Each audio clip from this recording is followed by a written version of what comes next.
Episode 88. Books, holy books and not holy books.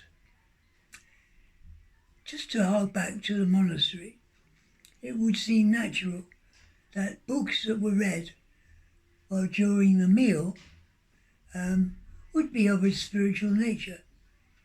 As long back, though, as 1953, one of the monks complained that the book that was being read by Sir Jeremy Hunt, called The Ascent of Everest, was not spiritual enough, to which Abbot Malachi replied, "If you put half as much effort into your religious life as they put into climbing Everest, you'd have been a saint a long time ago."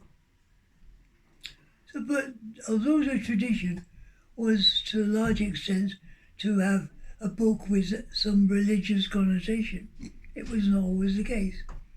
But just before I go on to the story I want to tell, there was a monk in the monastery who was greatly loved called Brother Stephen, and he was a professional footballer for Manchester United back in the 1930s before he joined up, and all the monks knew this.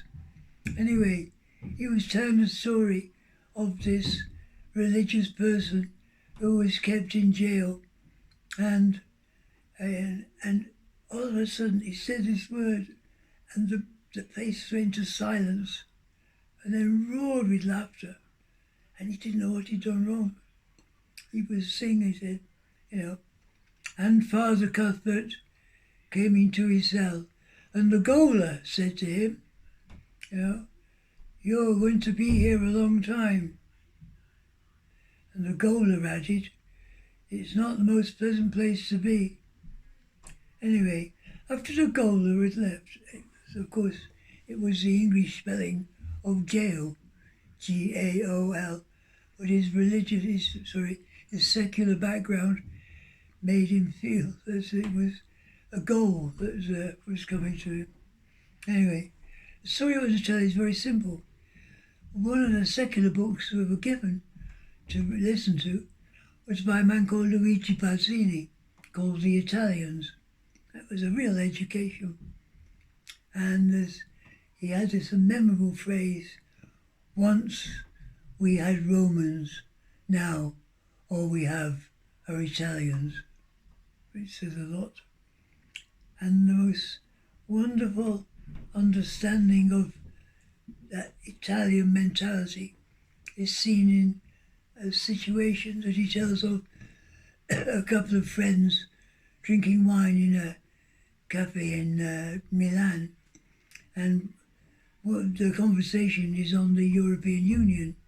This, of course, was back in the 1960s, and one man is expostulating with fervour and enthusiasm, there will be one currency, there will be one way of thinking, there will be one common language, there will be one similar form of education, there will be one fiscal policy that will bring us all forward.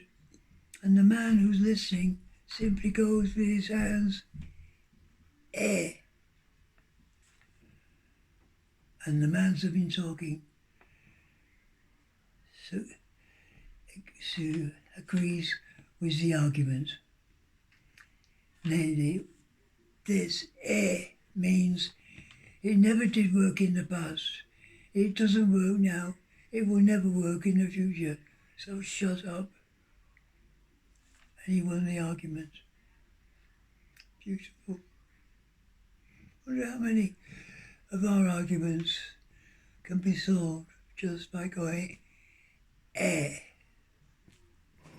So, to you. Blessings on you and those you love. Patrick.